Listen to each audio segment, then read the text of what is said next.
Mutton biryani chicken biryani டேஸ்ட்ல இன்னைக்கு காய்கறிகளை வச்சு இன்னைக்கு அருமையான பிரியாணிங்க. குக்கர்ல குழையாம நல்ல ருசியான பிரியாணி கண்டிப்பா ட்ரை பண்ணுங்க. வாங்க ஃப்ரெண்ட்ஸ், இதை எப்படி பண்றதுன்னு பார்க்கலாம். இப்போ இந்த பிரியாணி பண்றதுக்காக நம்ம பாஸ்மதி அரிசி எடுத்து வச்சிருக்கேங்க. நான் இன்னைக்கு பார்த்தீங்கன்னா 1 கிலோ அளவுக்கு பிரியாணி செய்ய போறேன்.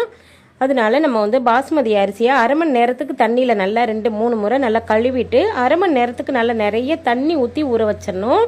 தண்ணியை வடிச்சிட்டு வச்சிங்கன்னா அரிசி ஒன்றோடு ஒன்று உடஞ்சி போயிடும். அதனால தண்ணி எப்போவுமே நல்லா முழுமையாக ஊற்றி வச்சு ஊற வச்சிங்கன்னா அரிசி பார்த்திங்கன்னா ஒன்று கூட உடையாமல் நமக்கு நல்லா சாஃப்டாக வெந்து வரும்.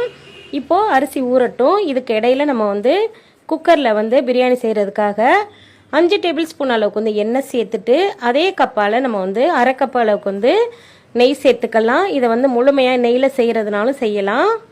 இப்போ இதில் பிரியாணி மசாலா சேர்த்துக்கலாம். பட்டை, ஏலக்காய், கிராம்பு, ஸ்டார் பூ சேர்த்துட்டு நல்லா